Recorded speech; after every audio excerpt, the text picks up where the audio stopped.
Well, good morning, everyone. Thank you all for coming out, this wonderful turnout. I'll first like to tell you that I apologize. I got a temporary condition called Bell's palsy that I'm about midway through the recovery process. So Kirk, my DPW commissioner, says that I look like Buddy Hackett. So could be worse, right? But I wanted to explain this so you didn't think I was drinking this morning or something else. But anyways, I am so happy to speak about this project that's underway. And I'd like to thank once again Senator Chuck Schumer for his support, because if it wasn't for his tremendous effort and lobbying for this tremendous project, it would not be possible. This is a project that we've all been hoping for since the early 70s. Before I talk a little more about the project, I'd like to take a moment to introduce our town councilwoman with us today, Diana Cristodaro. Thank you, Diana.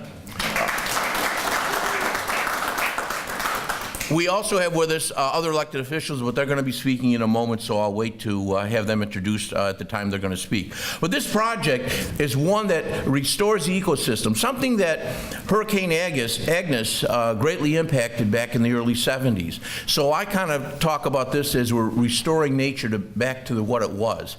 And this is something with the pot marks that are being made out there for the habitat for the fishery and all the different, the ecosystem improvement, but also as well, we balance that with recreational boating. And the reality is, by this channel being created, it keeps the boats on the channel and not in areas that are sensitive to the environment. So it's really a win-win project, and it's one that is going to bring economic development to the area for fishermen, for bird watchers, for people that are out there enjoying our natural habitat here. But on the boating side, we're putting out an RFP that we expect to see about it looks like about a $3 million investment in Braddock Bay Marina to bring it back to what it was. So it's a win-win for those that enjoy our waterways for recreation, for those that enjoy our waterways for what it has to offer as it relates to nature, and also, speaking of nature, for what it does to revitalize what was once there, rather than allow the continual erosion that was present for the last several decades since that storm. So we're excited about all that's going on. We're very appreciative for the DEC, the EPA. Did I forget an acronym? But they're all working together on this project, and that's what makes it a winning project. And again, I'd like to thank the great senator for all of his work on lobbying on this tremendous project. It was one that we came together with the state, with the county and the town government, with federal government, to have a win-win situation for all of our interests. I think it's really a project that's addressing everyone's interests, whatever your focus is, whether it's on the wildlife or the fishing or whatever aspect of it. We're all focusing on our areas, and they're all being met with this project. So I couldn't be more thrilled as a supervisor of the town of Greece to welcome all that's going on here and to encourage everyone to really stop by and see the progress as it moves forward, because it's a project that we expect to have done within a year's time, and then we hope to see some development. We anticipate development a year from now in the marina, where they're going to start to revitalize that for those that want to enjoy the waterways from that perspective. So again, thank you all for coming out today, and I'd like to turn it over this time to Andy to continue with the agenda. Thanks.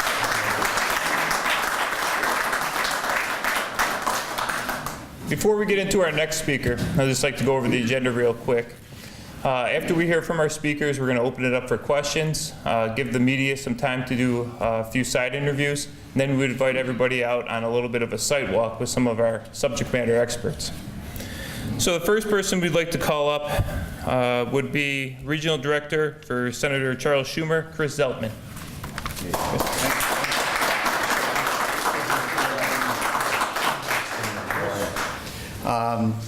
Yeah, thanks. I kind of echo the supervisor's statements. I know you covered a lot of it, but Senator Schumer was glad last year to really try and work with the community, work with the town, work with neighbors to push this project forward. There was a lot of legwork done locally by our local commission, the area of concern group here locally, as well as the Army Corps of Engineers, for coming up with a couple of proposals. And Senator Schumer worked to support the proposal that was really supported by the community, which was the project that's fortunately being built right now as we speak. So the good news is the project is on track and is going to really help return Braddock Bay area into the region's premier wildlife conservation and recreational destination. And we want to also thank the EPA for coming forward and approving this project, and now for the Army Corps for taking the baton and getting to work on the construction phase. So it really, you know, there are three great things that will happen because of this project. First is the restoration of the wetlands. That's something that's already been done. Today's a cold day, and the cold months that preceded today were actually an asset to get heavy equipment out on the wetlands, because it's hard to get heavy equipment in a wetland area in the middle of August. A lot easier when the ground's frozen. To do the potholing, to do the habitat restoration that's really needed. And secondly, you know, now the project will shift a bit and move towards reconstructing and restoring the barrier beach, which will help protect these new wetland areas, as well as provide benefits for navigation and recreation and boating within the bay. And third, you know, this embayment is one of 31 areas on the Great Lakes that the EPA has designated as an area of concern. A specific area where there's environmental degradation, either from pollution or from you know, ecological degradation. So this is one area, and our local community, the County Health Department, many others, SUNY Brockport, Sierra Club, have been involved in trying to address these problems that have caused this area to be one that's been an area of concern.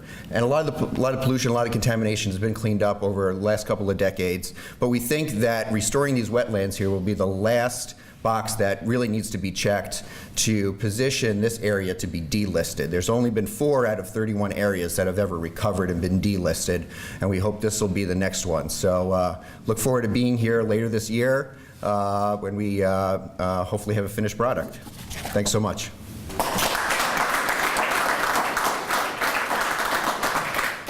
Thank you, Chris. Next, we have New York State Senator Joseph Robach. Good morning, and let me first applaud Supervisor Rylick for being out here working through his little medical challenge. Good for you, Bill. Didn't miss any work.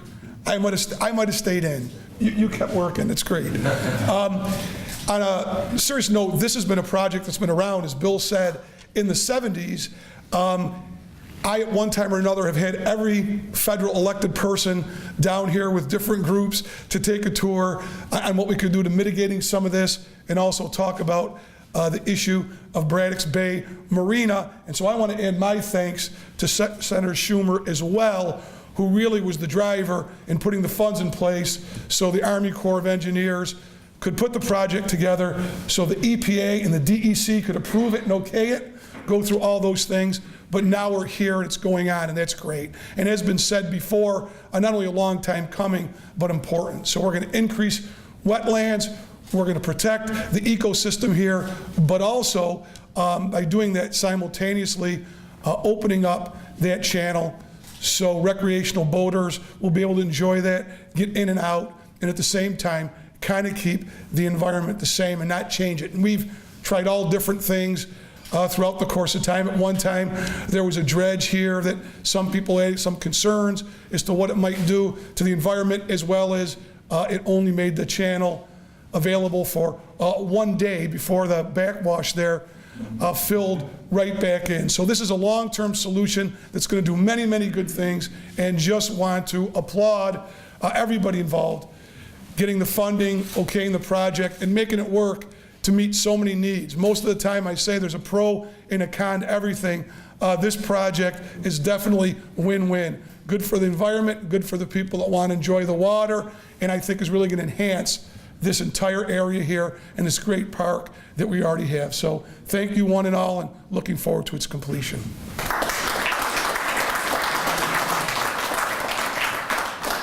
Thank you, Senator. Next, we'll have New York State Assemblyman Peter Lawrence.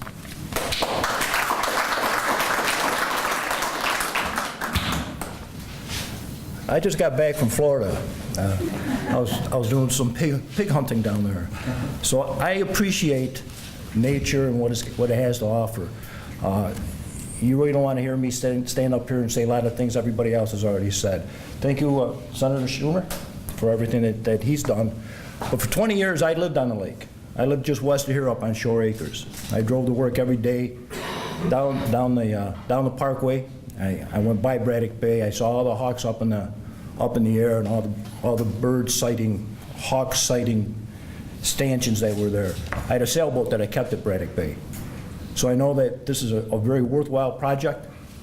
It increases our quality of life, let alone the economic benefits that we'll receive. So I would like to thank again Senator Schumer, the EPA, the DEC. I would like to thank Bill Rylick, our town supervisor, being so supportive of making sure that the people of this town has the opportunity to enjoy this town and everything that it has to offer. Again, thank you. I appreciate it. Look forward to being here in November when this project is done. Thank you.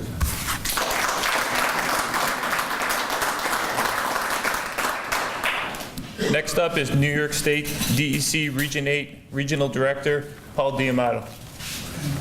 Thank you.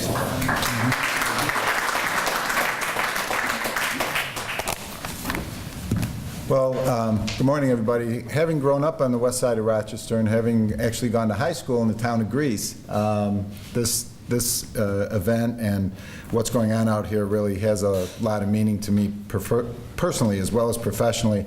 Many years ago now, a close friend of mine had a boat docked out on Braddock Bay, and I spent a lot of hours with him on the bay and on the lake.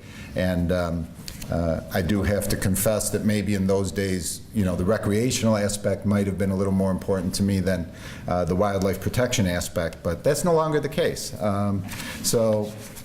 I did come to appreciate how beautiful the area was during those days. And of course, when I joined DEC, our biologists taught me how important the habitat and protecting and restoring it is out in this area. So to have the opportunity in my professional capacity to see DEC play a role in this exciting project is really especially gratifying to me. And being so close to Earth Day, it's the perfect time to recognize the value of a project like this. So on behalf of Governor Cuomo and DEC Commissioner Sagos, as well as myself, I just want to join others actually in thanking everybody involved in this, the dedicated team of people from federal, state, local agencies, the scientists, the environmental professionals who designed this project to really meet the important goals of wetland biodiversity and the coastal resiliency. I want to especially thank, it's getting to sound like a broken record, but Senator Schumer for his support and his support for the Great Lakes Restoration Initiative all across the Great Lakes. It's an important initiative. Without it, the funding for this project would not have occurred, and we're certainly excited to see that support continue going forward. We're confident the project will work.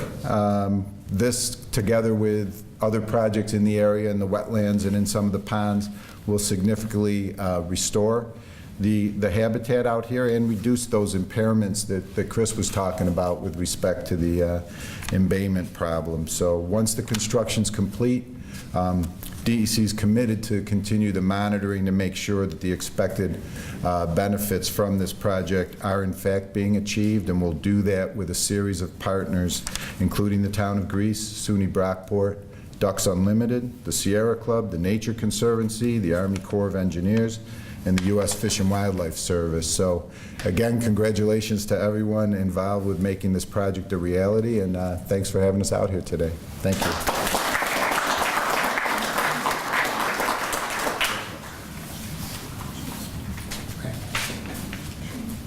Thank you, Paul. Next, we'll have U.S. EPA Region 2 Environmental Scientist Fred Luckey.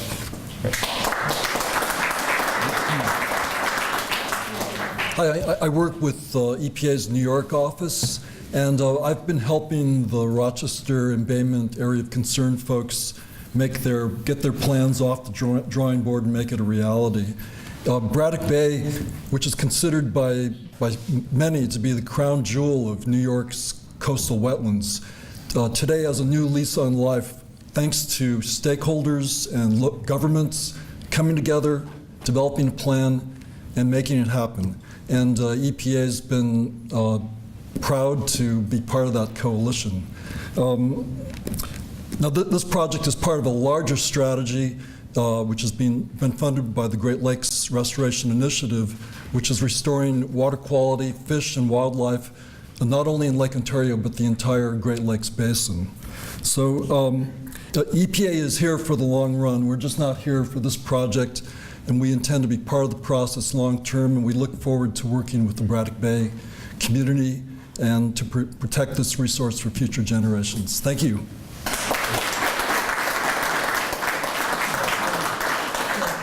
Thank you, Fred. Last but not least, U.S. Army Corps of Engineers, Buffalo District Commander, Lieutenant Colonel Carl Jansen.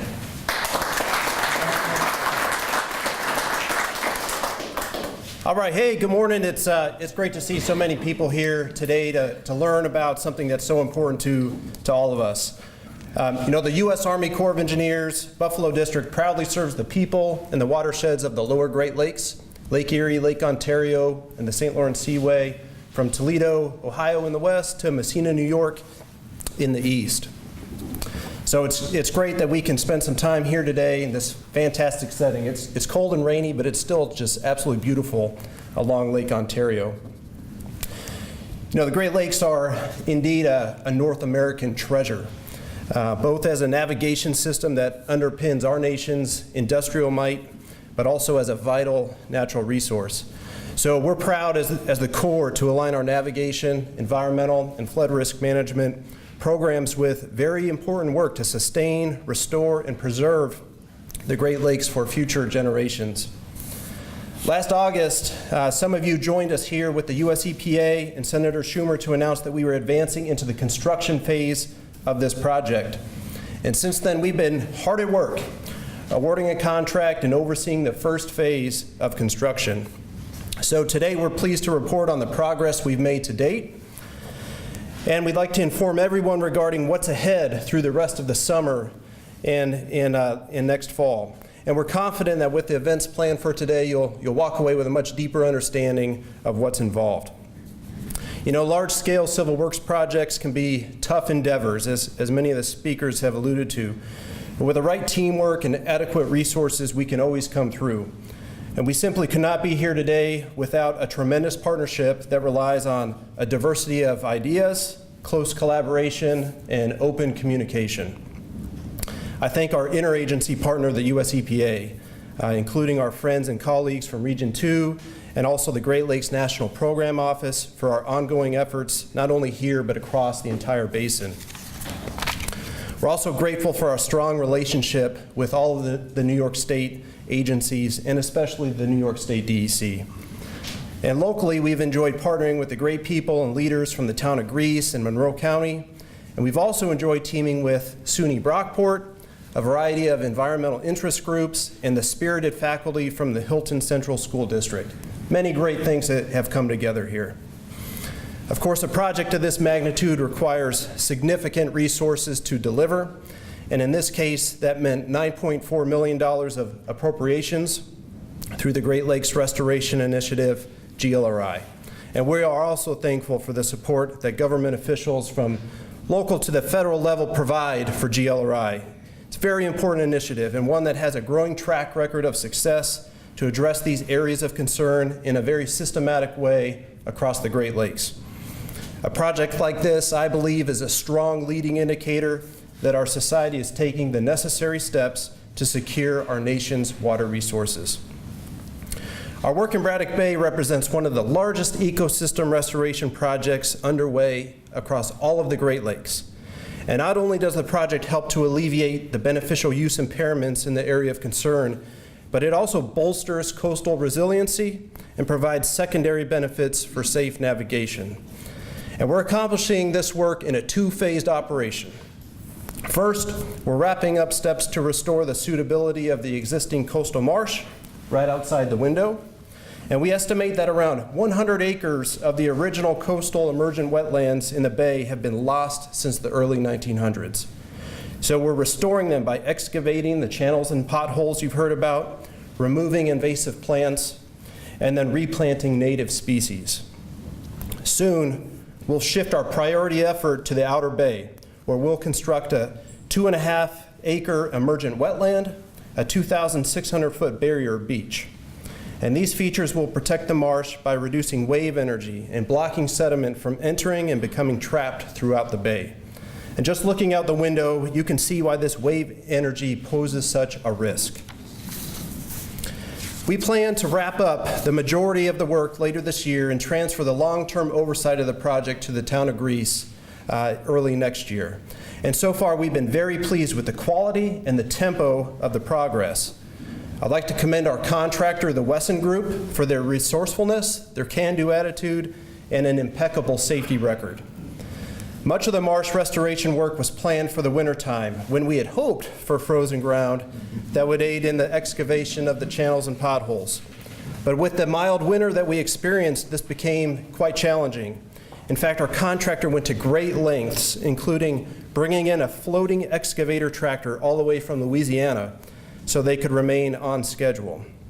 Staying on schedule within our budget and with high quality is a testament to the dedicated and capable Buffalo District Project Delivery team who are here today, and I'd like to commend them as well. Just to wrap up, it's a privilege to spend time with you here today. I'm confident that success in Braddock Bay will generate continued momentum in the areas of coastal resiliency and ecosystem restoration, and we look forward to follow-on partnering opportunities. And we hope you enjoy all the activities here today and engaging with our subject matter experts. We're always available to answer your questions and to provide project updates. So thank you very much. And Andy, back over to you.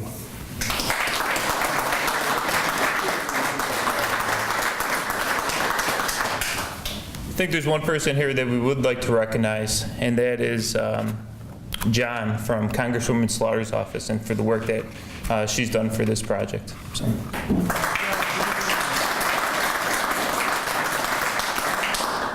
With that being said, we'd like to open it up for questions now.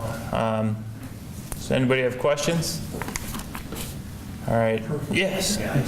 Concerning the barrier beach, in the past, there's always been a channel that was clearly marked, and I think maybe the operator of the marina over on this side of the bay marked it. Well, it hasn't been marked yet. What are you guys going to do to designate the channel that boaters are supposed to use? And the second part of the question, when is the barrier beach project going to start, and when will it end? That's great. Actually, I think this is the best way I can pull in a couple of our subject matter experts from the project delivery team. Sure. Mr. Josh Ungeier. That's a good question. So we have laid out where the navigation channel, the new navigation channel will be excavated. We're using that sand in construction of the barrier beach, but it will be excavated first and that material will be stockpiled. Once excavated, we're going to work with the town of Greece and their marina operators to get the channel marked out. So it will be marked out for the recreational season, and we're having this navigation channel excavated as early as possible so that we don't interrupt navigation. Town of Greece, do you guys want to say anything else about that? Well, we always have experts that we rely on, and my expert is Scott Copey, who's handling this with the channel mark. Scott, you want to come up and maybe explain where we are with that? We're in transition with the marina. The operator that was there for years is no longer. We have a new consultant that's handling it this year, and as I mentioned before, we expect an over $3 million investment to be made there by a private entity, and we're putting that out for an RFP, I think, today, and they'll be picking up where we leave off. But in the meantime, we're doing everything that needs to be done to continue moving forward. But I'll turn it over to Scott to talk about the channel markers. Well, I think Bill summed it up pretty well. We're in transition right now between marina operators. We have the town has every intention of accommodating boaters this year in the marina, which is this state-owned marina operated by the town of Greece. We're working through that and getting to a point where we have a new marina operator. So actually, there's somebody on the ground right now that will be working over there, and we're going to have that channel marked about as soon as the Corps of Engineers gets working on it, and that's going to be maintained open throughout construction. Is that correct? I believe. Yep. Right, Josh? Yep. Does that answer your question? Not really. What was your, what that hit me again. I want to use the channel today. Okay. The channel clearly isn't marked. You know, people are out there fishing. So between now and when the Corps of Engineers digs the channel is what Yeah, the yeah. time period you're talking about. We are working on that. And like I said, we're in transition. We're between marina operators. The equipment that we once had, we no longer have. So we're working through that, and we're going to get something up about as soon as we can. So it's going to be a while. It's not going to be tomorrow, but it's going to be very soon. The condition that exists, as I said, it first started to erode from the perspective of a clear channel back in, 72 when Agnes came through. So this is a problem that's gone on for decades. So the good news is we're letting these folks do their work, and by next year, this problem will be behind us, and it'll be better than you've maybe seen in 40 years. So it's just one more year. If the channel isn't accessible today, it hasn't been accessible for decades. I mean, I had boats stocked at Braddock's in the past too, and you know, I drew 3 feet of water, and I couldn't get out many days. So all I can say is it is what it has been, and it will get better. So when's the Barrier Beach project going to start? Construction for the Barrier Beach project we'll start staging in July, and then construction in August, and with the plans to be completed by November. And the reason we're waiting until August to start construction is because we're waiting for the lower lake levels. In the summer, they're too high for construction to start. So August to November will be the construction season for this year. Next calendar year, we will be completing the emerging wetland, but the Barrier Beach will be completed this calendar year. So very much a state of transition this year, but we'll do the best we can to accommodate boaters, and looking forward to better operations next year and in the future. So. Yeah, thanks. Sir? If a person wanted to walk down to the east spit, where would they park? And also, what is this yellow barrier made out, and how does that work out in the middle of the bay? I'll hit the first one there. As it's been in the past, parking's available within the marina. Towards the end of the parking lot at the marina, that's where people are able to park to get to the east spit. It'll continue to be that way. And I will say that, I can't tell you exactly when, but over the next few months, that parking lot that's only accessible by the marina will be accessible off the road there. So the marina will have a demarc, a separation, so you'll be able to come right in without going through the marina. That's a project that our commissioner is working on right now, and I don't want to say in the next couple of months, but it could possibly be in the next couple of months, that'll be accessible directly from the street there. I don't know what the name of that road is, but right off the road. I think that second part of the question is, what's the Barrier Beach made out of? Yes, what's the construction of that? Sure. So you can see on the map here 2 areas. This yellow area is just a sandbar area, so that's just area we're borrowing that sandy littoral material that we'll use to create the Barrier Beach. This area right here, depicted in the gray and the yellow, is what we're referring to by the Barrier Beach restoration. Basically, this is an attempt to recreate some of the historic feature that was there going back 50, 60, 70 years ago. It will be composed of stone, large stone, to create basically a spine breakwater. That stone forms the foundation of the structure to hold it in place.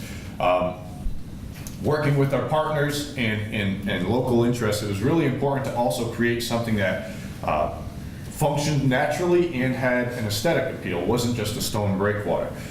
So in front of this, we will put these smaller stone breakwaters that will create lower energy between the shorter stone breakwaters and the stone spine. Between that will be filled with beach sand. So essentially this is going to look like a barrier beach. It's going to reflect a more natural barrier beach. All this will be filled, and because of the lower energy, wave energy created behind there, it's going to maintain a beach habitat. That's going to be good transition zone for aquatic life. The barrier beach will be good for shorebirds. And in addition, we will be planting on species on top of all the stone to hide it, and also provide species for songbirds. So the main objective was to reduce wave energy going into the bay, also reduce some of that sandy material from accumulating in the bay, reduce erosion of the emergent wetland, but also create this as a habitat feature in itself. So that's what we're talking about. And it's composed of mainly stone and topped with sand. Does that answer your question? Interested in how that's built and what you already have halfway out there. Yeah, good question. Yeah, so what you have out there right now, you'll notice this area is really shallow, right? We did a lot of bathymetric surveys, and you could have actually seen it, I think in 2012, the water level was really low, and that area was actually exposed. We did a little bit of analysis. We tried to see, will this naturally restore itself? Will you naturally get a barrier beach? Based on the sediment budgets you have in Lake Ontario right now and the highly altered state of the Lake Ontario shoreline, you'll never really get a true barrier here. You'll never get something that's going to block wave energy and stop the erosion of the emergent marsh that's happening. So essentially, we're trying to build on top of it. We looked at an option of just piling sand on it, and as you might expect, what you find out when you get big waves, when you get a regularly occurring big storms and high lake levels, that would just be destroyed, and all that sand would be pushed into the bay and worsen navigation system. So we determined we needed a spine. You need this hardened structure to support that beach. And so the design here is based on that, a hardened structure, more like a hardened stone skeleton that we can fill with sand and maintain more of a beach character. Now, in Hamlin, they built one like that, but it was supposed to fill up, and it never did fill up. It was just plain rocks. It's just rocks. Changed. Yeah, what we have here, so we create this low energy system out here. We have a couple features. The main one are these offshore breakwaters. So if you think of, have you ever been to Presque Isle? If you think about the structures at Presque Isle in Pennsylvania, there's these offshore breakwaters. Now these are different, they're smaller, they're closer to shore, but essentially it functions the same way. You're creating a low energy system behind these short breakwaters. These are about 250 feet long. It's spaced about 50 feet from the stone spine. That low energy condition behind there allows us to place sand and have it stay there. Now that amount of sand may change year to year. You get a high storm, it may move stuff around. However, during less energy situations, it's also going to accumulate sand. So it'll help maintain a barrier beach, and also serves the function as to future dredging operations can potentially use this as a placement location. If it's fine sand and we want to rebuild that beach here and have it stick around, we can use that there. So differs a little bit from the Hamlin Beach. It's more similar to what's at Presque Isle if you've ever been there, although it's on a smaller scale. And what's the channel? How's that built? Is that just a dug channel through there? This is. Any kind of pier on it or what? No, this is just an excavated channel. So, you know, this, just like any other dredge channel, this will require maintenance in the future. But to start, we are digging that, can't recall the actual width right now. Oh, 8 to 9 feet deep.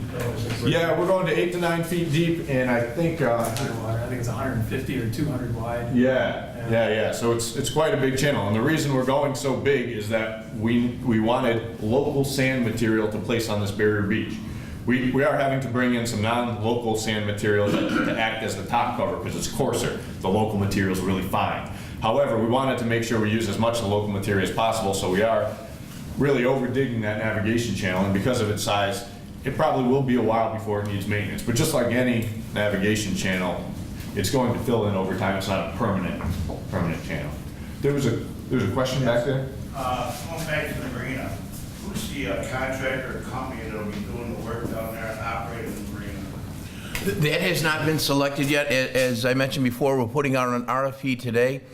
We hope to have a variety of folks replying. I think there's a 30-day time limit for them to get back the RFP to us, and we'll determine it at that time, but it's not yet been determined. That's going out on the mailing today?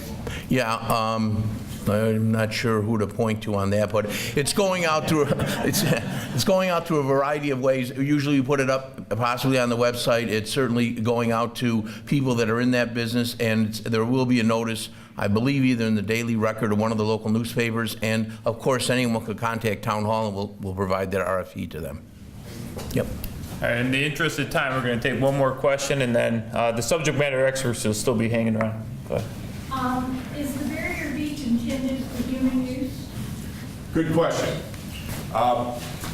its main purpose is habitat. That's a really good question. If it's going to provide really good shore habitat, habitat for shorebirds and aquatic life, it should be to some extent protected. That's why there isn't really a walking trail going out there.